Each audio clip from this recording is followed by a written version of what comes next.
Hello, नमस्ते, कैसे हैं बच्चों। मुझे पूरी उम्मीद है, पूरी आशा कि आप स्वस्थ होंगे, मस्त होंगे और जो भी आप काम कर रहे हो उसमें व्यस्त भी होंगे। शिक्षा के इस एजुकेशन प्लेटफॉर्म पर मैं राहुल आपका स्वागत करता हूं। अभी तक यदि आपने चैनल को सब्सक्राइब नहीं किया है तो कर लीजिए और वो बेल आइकन वाला बटन भी दबा दीजिए। तो आज हम क्या बात करने वाले हैं। आज हम अपने 9th केमिस्ट्री में चैप्टर नंबर 4 को स्टार्ट करने वाले हैं। इसके पहले हमने 3 चैप्टर्स कवर कर लिए हैं। जिन्होंने भी वो चैप्टर्स नहीं अभी तक देखे हैं तो जाकर हमारी प्लेलिस्ट देख लीजिए, वहां आपको ये चैप्टर्स मिल जाएंगे। ठीक है, तो स्टार्ट करते हैं हम अपने चैप्टर नंबर 4 को, जिसका नाम है स्ट्रक्चर ऑफ द एटम। बच्चों, यदि आपने पिछले चैप्टर्स देखे हों, पढ़े हों, तो आपने नोटिस किया होगा कि हमारे जो साइंटिस्ट हैं उन्होंने कुछ इस तरीके से बातें कही कि यार मैटर होता है फर्स्ट चैप्टर, फिर हमने सेकंड चैप्टर में बात की ये जो मैटर है ये प्योर है या इम्प्योर है, फिर थर्ड चैप्टर में हमने जाना कि ये जो मैटर है एक्चुअल में एटम्स या मॉलिक्यूल से मिलकर बना है, इस पर हमने चर्चा की। एंड फाइनली जब हम चैप्टर नंबर 4 की बात करते हैं तो देखिए ध्यान से क्या नाम लिखा है, स्ट्रक्चर ऑफ द एटम। मतलब आप ऊपर से नीचे की तरफ आ रहे हैं। आपने ऊपर से मैटर जान लिया, फिर आपने बात की कि ये जो मैटर है ये प्योर है या इम्प्योर है, इसकी चर्चा की। फिर हम थोड़ा सा और अंदर गए तो पता चला कि मैटर खुद किससे मिलकर बना है, पार्टिकल से, जिसका आपने नाम रख दिया एटम। नाउ अब हमें एटम के ही स्ट्रक्चर को जानना है, यानी कि कहीं ना कहीं आपको उसके अंदर घुसना है। करेक्ट। अब क्योंकि आप स्ट्रक्चर ऑफ द एटम जानना चाहते हो तो कहीं ना कहीं पहले चैप्टर के स्ट्रक्चर को भी तो जान लो। चैप्टर का स्ट्रक्चर मतलब बच्चों ओवरव्यू। फटाफट से ओवरव्यू की बात करते हैं। तो देखो इस चैप्टर में आपको सबसे पहले क्या पढ़ने को मिलना है, चार्ज पार्टिकल इन मैटर। आप बात करेंगे कि क्या हमारे जो मैटर्स हैं इनमें किसी तरीके का पार्टिकल्स होते हैं। हालांकि ऑलरेडी हमने पिछले चैप्टर में कवर किया था कि हमारे पास कुछ पार्टिकल्स होते हैं जैसे कि इलेक्ट्रॉन्स, प्रोटॉन्स। उसी को लेकर हम थोड़ी सी व्यवस्थित ढंग से यहां बात करेंगे। फिर मैं आपको बताने वाला हूं स्ट्रक्चर ऑफ द एटम में कुछ मॉडल्स की। क्या हुआ था जब साइंटिस्ट ने एटम के स्ट्रक्चर को जाना था तो लोगों को बताने के लिए उन्होंने क्या किया, कुछ मॉडल्स बना दिए। जैसे कि फॉर एग्जांपल हम एक मॉडल पढ़ते हैं वाटरमेलन मॉडल, या उसको क्या बोलते हैं, पुडिंग मॉडल बोलते हैं। ठीक है, तो मॉडल्स की बात क्यों की, क्योंकि आम लोगों को समझ में तो इतनी आसानी से आने वाला था नहीं, तो साइंटिस्ट ने क्या किया, कुछ मॉडल हमारे सामने रख दिए। फॉर एग्जांपल हम बात करेंगे थॉमसन मॉडल की, हम बात करेंगे रदरफोर्ड मॉडल की, हम बात करेंगे बोर्स मॉडल की, और हम बात करेंगे कुछ न्यूट्रॉन्स को लेकर।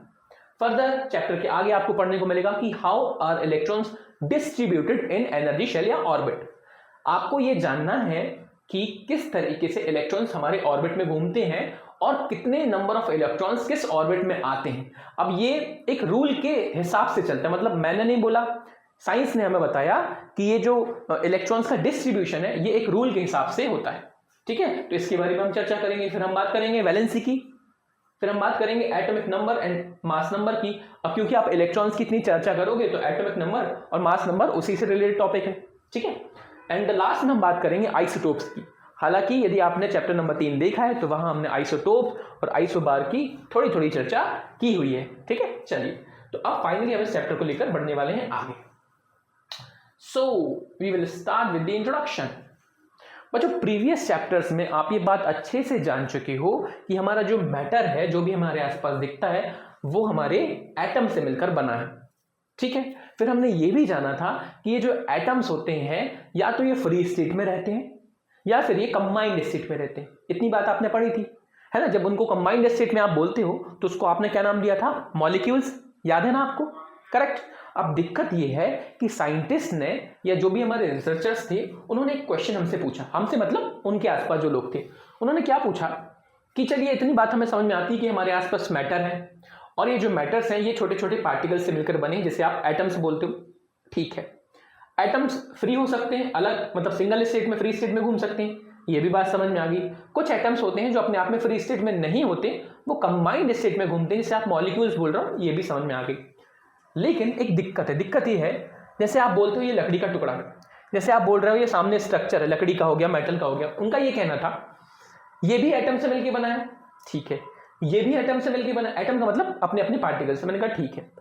सभी का एक क्वेश्चन था, वो ये था कि ऐसी कौन सी खास बात है, कौन सी खास बात है जो इसको इससे अलग बना रही है। ये मूलभूत क्वेश्चन था, यानी it's like a basic question जो सभी ने एक दूसरे से पूछना शुरू किया कि यार ये और ये हमें अलग दिख रहा है, लेकिन क्यों, ऐसी कौन सी खास बात है। और इस चैप्टर में आपको इसी को जानना है। ठीक है, तो हम सीक्वेंस में बात करेंगे कि किस तरीके से साइंटिस्ट ने, है ना, एटम के स्ट्रक्चर को जानने के लिए अप्रोच किया। ठीक है, चलो फटाफट से थ्योरी भी पढ़ लेते हैं। In our previous studies, we have explored that atoms and molecules are the fundamental building block. Correct, obvious सी बात है, ये चीज तो हम पहले भी पढ़ चुके हैं कि जो हम मैटर देखते हैं वो कहीं ना कहीं किससे मिलके बने हैं, एटम से, और या फिर आप उसको मॉलिक्यूल भी बोल सकते हो। एटम अकेला होता है और मॉलिक्यूल कंबाइंड स्टेट में होता है, ठीक है। लेकिन फंडामेंटल ब्लॉक तो है, जैसे हमारे दीवार को बनाने के लिए ईंट चाहिए, ऐसे किसी मैटर को बनाने के लिए क्या चाहिए, एटम, मॉलिक्यूल्स, ठीक है। The diversity in the types of matter we observe around us is a result of the different kinds of atoms that constitute them. इनका ये कहना था कि जो भी आप अपने आसपास मैटर देखते हो, फॉर एग्जाम्पल ये टी शर्ट है, फॉर एग्जाम्पल ये कड़ा है, फॉर एग्जाम्पल ये पेन है, ये बोर्ड है, सब अलग अलग है, तो इनमें इतना अंतर जो है वो किसके कारण है? तो किसी साइंटिस्ट ने बोला कि इनके एटम अलग है, इनका एटम अलग है, इनका एटम अलग है, इनका मॉलिक्यूल अलग है। ठीक है, बाहर से देखने पे समझ में आ रहा है, लेकिन मुद्दे वाली बात है कि इनके एटम में भी ऐसी कौन सी खास बात है, इनके मॉलिक्यूल्स या इनके जो एटम्स हैं इनमें कौन सी ऐसी खास बात है जो इनको अलग बना रही है। बेसिकली सभी लोग कह रहे हैं कि ऊपर ऊपर से नहीं, अंदर से बात करो, डीप बात करो। ऊपर से देखने पे हमें समझ में आ रहा है कि यार ये बोर्ड है, ये टी शर्ट है, ये पेन है, ठीक है, तो इसके एटम अलग होंगे, इसके एटम अलग होंगे, इसके एटम अलग होंगे, हमें समझ में आ रहा है। लेकिन उनके एटम में ऐसी कौन सी खास बात है, ये जानने की बात हो रही है, समझे। चलो, atoms combine in various ways to form molecules leading to the formation of countless substances with distinct properties। ये बात हमें बताई जा रही है कि जो भी आप एटम्स अपने देखते हो वो वेरियस फॉर्म्स के थ्रू मॉलिक्यूल्स में कन्वर्ट हो जाते हैं, जो कि आपको पिछले चैप्टर में भी पढ़ने को मिला था, क्योंकि एटम सिंगल स्टेट में, फ्री स्टेट में कभी कभी नहीं रह पाते, ठीक है, ओके। और this leads to the formation of countless substances with distinct properties. यानी कि इन्होंने जो बात हमारे सामने रखी वो ये रखी कि क्योंकि एटम्स जो हैं वो कंबाइंड स्टेट में आते हैं, इसलिए अलग अलग मैटर बनाते हैं और उसी वजह से प्रॉपर्टीज जो है वो अलग अलग रहती हैं, ठीक है। ये बात हमें किसने बता दी थी, हमारे प्रीवियस चैप्टर्स के डेटा ने बता दी। मैंने कहा ठीक है, इतनी बात हमने कर ली। और इसी बात को लेकर डाल्टन साहब, ये चित्र किसका है, डाल्टन साहब का है। आपने प्रीवियस चैप्टर में देखा होगा कि डाल्टन साहब ने एक एटॉमिक थ्योरी दी थी, और उस थ्योरी में उन्होंने क्या बताया था, उस थ्योरी में उन्होंने बताया था कि जो हमारे एटम्स होते हैं ये इनडिविजिबल होते हैं, यानी कि इनको हम तोड़ नहीं सकते, करेक्ट। यहां तक की बात उन्होंने कही थी, लेकिन रिसर्चर्स आगे बढ़े, रिसर्चर्स ने बोला या साइंटिस्ट ने बोला कि सर डाल्टन जी आपकी बात सही है, लेकिन मुझे एक बात बताओ कि ऐसी कौन सी खास बात है जो एक मैटर को दूसरे मैटर से अलग अलग कर रही है। कहीं ना कहीं वही क्वेश्चन फिर से घूम रहा था। हालांकि डाल्टन साहब की थ्योरी को एक बार और देख लीजिए, क्योंकि इस चैप्टर का भी हमारा हिस्सा यही है। डाल्टन साहब ने क्या बोला, the concept of atoms dates back to ancient philosophers but it was not until the early 19th century and that John Dalton formulated a scientific theory of atoms, जो कि हमने पिछले चैप्टर में भी पढ़ी थी। According to Dalton's atoms were indivisible, जो कि आप पहले भी पढ़ चुके हो। Particles that combine in simple whole numbers ratio to form compounds, ये बात आपने पिछले चैप्टर में पढ़ी थी कि जब हम एटम्स को कंबाइन करते हैं तो वो हमेशा किस नंबर में करते हैं, होल नंबर, मॉलिक्यूल बनाने के लिए। This theory laid the groundwork for modern chemistry by explaining the law of conservation of mass and the law of definite proportion। इनकी चर्चा आप पहले भी कर चुके हो कि कैसे एटम्स के थ्रू मॉलिक्यूल्स बनते हैं और वहाँ law of conservation of mass and law of constant proportion लगता है। इस पर मैं यहाँ डिटेलिंग नहीं करवाऊंगा, इसलिए नहीं करने वाले हम क्योंकि ये पिछले चैप्टर में हम पढ़ चुके हैं। जिन्होंने भी नहीं देखा एक बार जाकर देखिए। पर अभी भी मेरा क्वेश्चन या इन साइंटिस्ट का क्वेश्चन नहीं बदला, इन्होंने जो कहना था कह दिया, पर क्वेश्चन अभी भी मार्केट में वही घूम रहा है।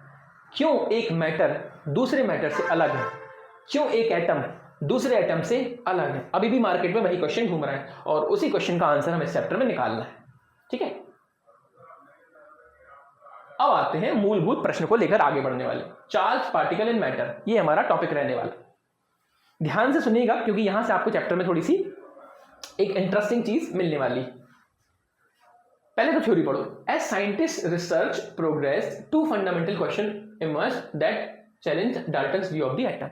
जो मैं आपको बार बार बता रहा हूं, डाल्टन साहब हमें ये बोल के गए कि आप एटम से मिलकर बने हो। मान लीजिए एक लेता हूं मैं आपके सामने ये पेन और एक लेता हूं कड़ा, ये दोनों मैटर है। हाँ। क्या ये दोनों अलग अलग पार्टिकल से मिलकर बने? हाँ। इन दोनों के पार्टिकल्स को हम एटम नाम दे सकते हैं? हाँ। डाल्टन साहब ने बोला कि इनके एटम डिवाइड नहीं कर सकते, डिविजिबल नहीं है। तो फिर साइंटिस्ट ने क्या बोला? साइंटिस्ट ने बोला कि आप बोल रहे हो कि इनको डिवाइड नहीं कर सकते, ठीक है, तो मुझे बताओ ऐसी कौन सी चीज है जो इसकी और इसकी प्रॉपर्टीज को अलग अलग बना रही है। फॉर एग्जाम्पल ये शाइन कर रहा है, ये कंपैरेटिवली उतना शाइन नहीं कर रहा, क्यों?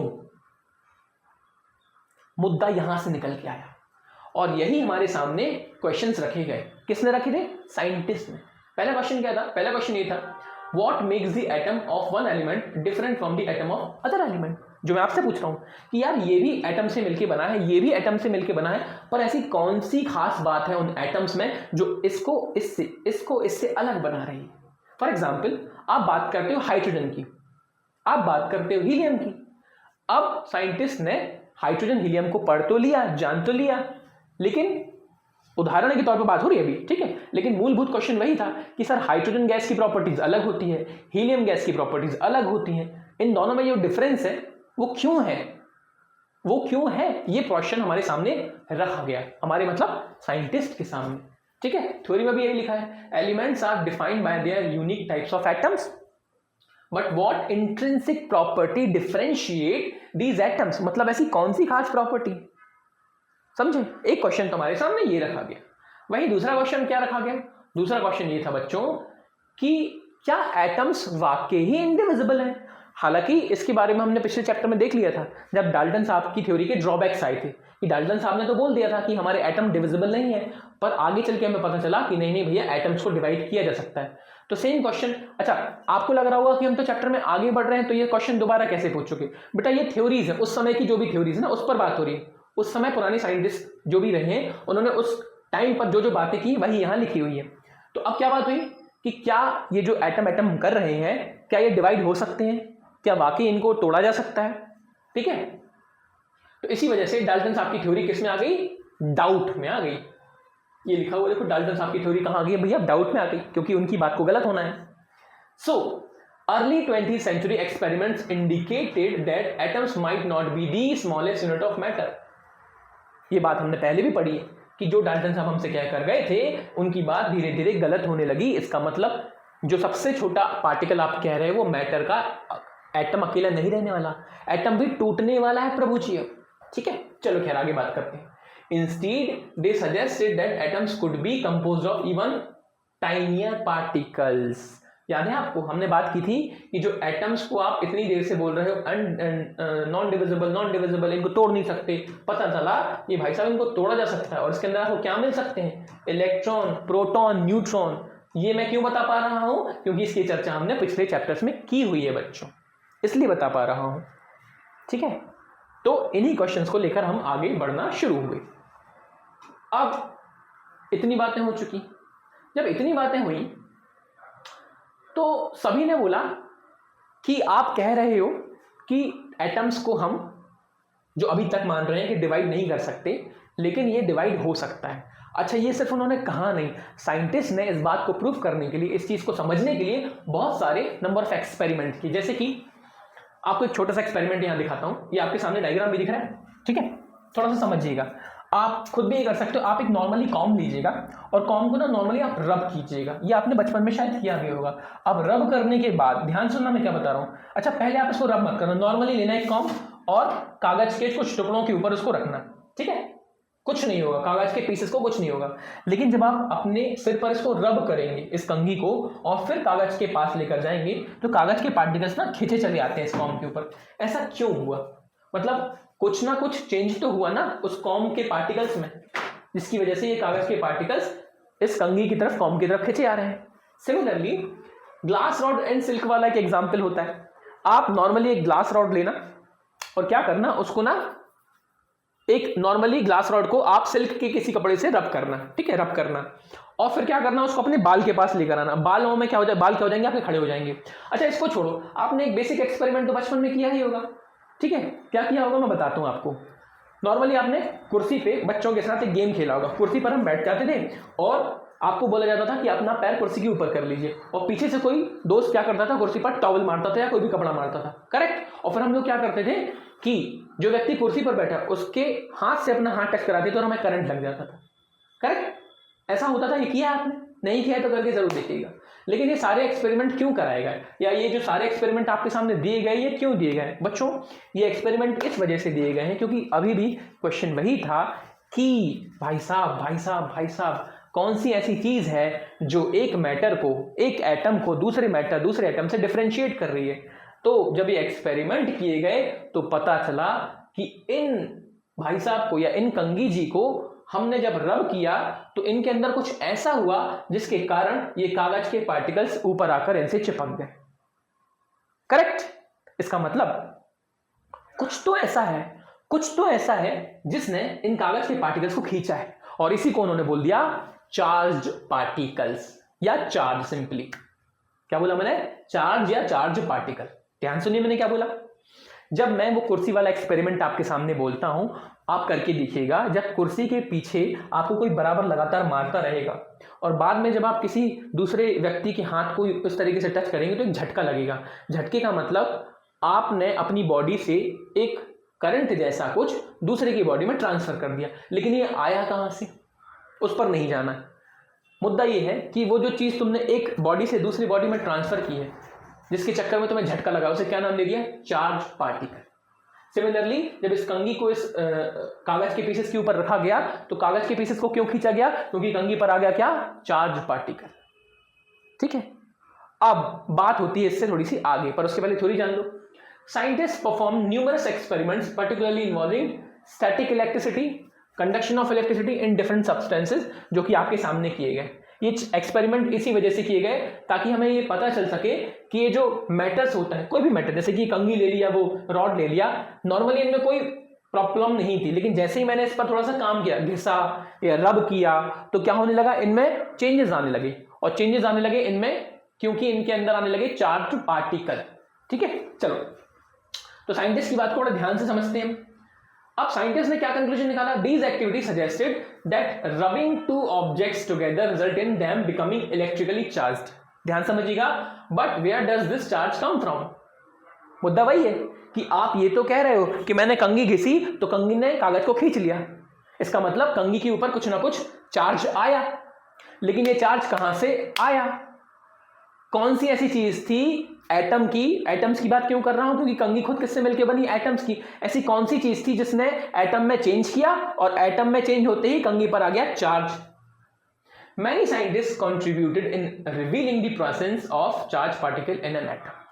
Finally, कुछ साइंटिस्ट ने इस पर थोड़ा सा प्रकाश डाला और साइंटिस्ट ने यह कहा कि भाई साहब, अभी तक जो आप एटम्स को बोल रहे हो कि तुम डिवाइड नहीं हो सकते, ऐसा नहीं है। और ये जो तुमने एक्सपेरिमेंट किए हैं, कंघी वाला या वो कुर्सी वाला या वो ग्लास बोल रहा हूं, रॉड को रब करने वाला, इन सभी में तुम्हें जो चेंज देखने को मिला है या जो तुम्हें चार्ज पार्टिकल्स देखने को मिले, वो इस वजह से देखने को मिले हैं क्योंकि एटम्स के अंदर प्रेजेंट हैं इलेक्ट्रॉन्स, प्रोटॉन्स। एटम्स के अंदर क्या है? Electrons and protons. अब जब आप कंघी को घिसते हो तो इलेक्ट्रॉन्स एंड प्रोटॉन्स चेंज हो जाते हैं, किसी का नंबर कम तो किसी का नंबर ज्यादा। नॉर्मली इलेक्ट्रॉन्स ही चेंज होते हैं, प्रोटॉन्स नहीं होते। ठीक है, जब मैंने कंघी को घिसा तो इलेक्ट्रॉन्स का क्या नंबर क्या हो गया? चेंज हो गया। अब चेंज हो जाएगा तो उसका असर आपको बाहर देखने को मिला। जब कुर्सी पर किसी ने मुझे मारा, आपने नोटिस किया है, जब हम बहुत ज्यादा काम करते हैं तो हमें इचिंग होने लगती। नोटिस किया ये चीज? धूप में हम निकलते हैं तो हमें इचिंग होना शुरू हो जाती है। जब भी आपकी बॉडी बहुत ज्यादा काम करती, वर्कआउट करती, तो आपके जो बॉडी में इलेक्ट्रॉन्स का फ्लो है वो बढ़ जाता है, यानी कि चार्ज का फ्लो बढ़ जाता है। समझ लिया आपने? जब कंघी को घिसा तो कंघी के ऊपर क्या होने लगा? चार्ज चेंज हो गया, इलेक्ट्रॉन्स का नंबर चेंज होने लगा, जिसके चक्कर में क्या होने लगा? आपको उसका असर देखने को मिला। कुर्सी के साथ भी यही हुआ। तो यही चीज हमारे साइंटिस्ट ने सामने रखी। साइंटिस्ट ने यही कहा कि भैया अभी तक जो तुम एटम्स को बोल रहे थे ना कि इसके अंदर कुछ नहीं है, अरे प्रभु जी इसके अंदर है। एटम्स के अंदर भी है कुछ चीजें जिसको बोलते हैं हम सब एटॉमिक पार्टिकल्स। क्या बोलते हैं बच्चों? सब एटॉमिक पार्टिकल्स। और उन सब एटॉमिक पार्टिकल्स में सबसे पहले बात हुई किसकी? इलेक्ट्रॉन्स की, प्रोटॉन्स की। और इसको सबसे पहले किसने देखा था? इन साइंटिस्ट ने, जिनका नाम है जे थॉमसन और गोल्डस्टीन। थॉमसन साहब ने क्या किया? थॉमसन साहब ने, थॉमसन है ना, थॉमसन बोल रहा हूं मैं, थॉमसन, अरे थॉमसन, ठीक है। थॉमसन साहब ने हमारे सामने किसके बारे में चर्चा शुरू की? इलेक्ट्रॉन्स के बारे में चर्चा शुरू की। और उन्होंने बताया जो इलेक्ट्रॉन है ये एक नेगेटिवली चार्ज पार्टिकल होता है, मतलब इसका काम है खींचना। अभी नहीं, बाद में समझ में आएगा। Electrons basically negatively charge particle होता है। अब चार्ज मतलब वही आपने एक्सपेरिमेंट किया था ना, उससे समझ में आया। वहीं गोल्डस्टीन साहब, ये भी एक साइंटिस्ट ने, इन्होंने किसकी बात की थी बच्चों? इन्होंने बात की थी प्रोटॉन की। याद रखिए, और कैसे याद रख सकते हो? हालांकि बड़ी क्लासेस में बताते हैं।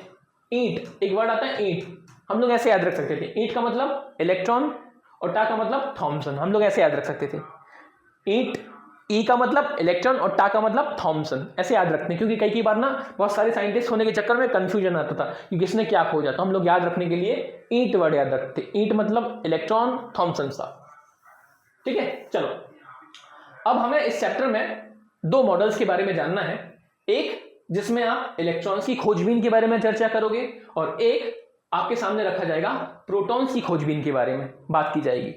जब हम इलेक्ट्रॉन्स की चर्चा करते हैं तो थॉमसन साहब का नाम आता है, और जब हम प्रोटॉन की चर्चा शुरू करेंगे तो गोल्डस्टीन साहब का नाम आएगा। क्लियर? हालांकि मैं आपको एक चीज बता दूं, जैसे आप ईंट याद रखोगे ना, वैसे आप पर भी याद रख लेना। पी का मतलब प्रोटॉन और आर का मतलब रदरफोर्ड। गोल्डस्टीन साहब ने प्रोटॉन को मतलब इसलिए खोजबीन की, लेकिन रदरफोर्ड साहब, आर का मतलब रदरफोर्ड, रा का मतलब रदरफोर्ड, रदरफोर्ड साहब ने प्रोटॉन का नामकरण किया था, यानी कि उनको नाम दिया था, नॉमेनक्लेचर किया था। ठीक है, तो ये याद रखिए। सो आपको ये बात समझ में आई कि क्या है पूरी चर्चा, क्या है पूरी चर्चा का विषय? सभी ने खोजबीन करते हुए बात पता की कि कैसे हमारे सामने ये चार्ज पार्टिकल डेवलप हो रहे हैं, और कंक्लूजन ये निकाला गया कि ये जो चार्ज पार्टिकल हैं ये अपने आप नहीं आए हैं, कहीं ना कहीं हमारा जो मैटर है और मैटर के अंदर जो एटम है, इनमें कुछ ऐसा है जिसके चक्कर में ये चार्ज डेवलप हुआ है। क्योंकि पहले से कंघी में कुछ नहीं था, लेकिन जैसे मैंने कंघी को घिसा तो कुछ चेंजेस देखने को मिले। पहले जब मैं नॉर्मली किसी को टच करता हूं तो कुछ नहीं हुआ, लेकिन किसी ने मुझे लगातार पीछे से मारा और फिर मैंने उसको टच किया तो करंट लगा। इसका मतलब क्या है? इसका मतलब ये है कि पहले से जो चीजें आपके अंदर थी उन्हीं में हमने चेंज कर दिया। करेक्ट? और साइंटिस्ट ने कंक्लूजन निकाला कि भैया तुम्हारे अंदर जो भी तुम्हारे एटम्स हैं, इनमें चार्ज पार्टिकल मौजूद हैं, जिसमें से एक का नाम है इलेक्ट्रॉन और एक का नाम है प्रोटॉन। एक होता है नेगेटिवली चार्ज पार्टिकल और एक होता है पॉजिटिवली चार्ज पार्टिकल। याद रखिए, इलेक्ट्रॉन होता है हल्का और प्रोटॉन होता है उससे 2000 टाइम्स ज्यादा। इलेक्ट्रॉन होता है बच्चों हल्का, और जो प्रोटॉन होता है उससे भारी होता है और लगभग 2000 गुना भारी होता है। थोड़ा सा जान लीजिए, इलेक्ट्रॉन्स नेगेटिवली चार्ज पार्टिकल होता है और इसका मास बहुत कम होता है, जबकि जो प्रोटॉन होता है इसका मास इलेक्ट्रॉन से 2000 गुना ज्यादा होता है। ठीक है, the presence of both protons and electrons in an atom suggested that atoms are composed of these subatomic particles balancing each other's charge। कहने का मतलब ये है कि फॉर एग्जांपल यदि हम बात करें, मैं आपको एक सिंपल सा लॉजिक बता देता हूं, आपको समझ में आएगा। जैसे कि ये कंघी है, ठीक है, कंघी से ही समझाता हूं। अब नॉर्मली यदि किसी ने देखा कि अभी कंघी से हमें कोई करंट नहीं लग रहा है, या कंघी ने करंट, तो कंघी वैसे भी नहीं देगी, कंघी ने हमारे जो कागज के पार्टिकल है नहीं खींचा, इसका मतलब जितने अभी प्रोटॉन है उतने इस पर क्या है इलेक्ट्रॉन, सब कुछ बराबर है। प्रोटॉन जितने उतने इलेक्ट्रॉन, प्लस और माइनस एक दूसरे को नॉर्मल कर दिए, काट दिए। लेकिन जब मैंने इस पर क्या किया, इस पर नहीं, इसको मैंने यूज किया अपने बालों पर घिसने के लिए, तो क्या हो जाएगा, इस पर चार्ज जो हो जाएंगे वो चेंज हो जाएंगे, है ना। फॉर एग्जाम्पल मैंने बोल दिया कि मैंने कंघी को घिसा और इलेक्ट्रॉनों की संख्या बढ़ गई। किसकी संख्या बढ़ गई? इलेक्ट्रॉनों की संख्या बढ़ गई। अब यदि इलेक्ट्रॉनों की संख्या इस पर आपने बढ़ा दी उदाहरण के लिए, तो क्या ये अब न्यूट्रल कहलाएगा? नहीं, अब इसमें क्या कहलाएंगे, चार्ज पार्टिकल बढ़ गए, समझ लो। पहले इसमें प्रोटॉन और न्यूट्रॉन बराबर थे, पर अब इलेक्ट्रॉनों की संख्या बढ़ गई क्योंकि आपने इसको घिस लिया, और घिसने के चक्कर में इसके इलेक्ट्रॉन चेंज हो गए, चार्ज पार्टिकल चेंज हो गया, और उसी वजह से ये कागज को खींचता है। इन्हीं ऑब्जर्वेशन को देखते हुए साइंटिस्ट ने हमें समझाया था कि भैया किसी मैटर में जो एटम है उसके अंदर पॉजिटिव पार्टिकल्स भी होते हैं और नेगेटिव, करेक्ट। अब इन्हीं पॉजिटिव और नेगेटिव पार्टिकल्स को, यानी कि इलेक्ट्रॉन्स और प्रोटॉन को, हम एक एक्सपेरिमेंटली एक अप्रोच होती है जो हमारे साइंटिस्ट ने हमें बताई थी। कौन साइंटिस्ट है? यही लोग, अपने थॉमसन साहब और गोल्डस्टीन साहब। इनके एक्सपेरिमेंट को हम जानेंगे, लेकिन अभी नहीं, अगले वीडियो में। इसके पहले आपने क्या करना है, इसको शॉर्टली रिवाइज करना है, नोट करना है यदि आपको लगता है कुछ नोटिसेबल है इसमें, ठीक है। और बिल्कुल हंसते रहना, मुस्कुराते रहना और पढ़ते रहना है शिक्षा के साथ। चलिए, थैंक यू बच्चों फॉर टुडे।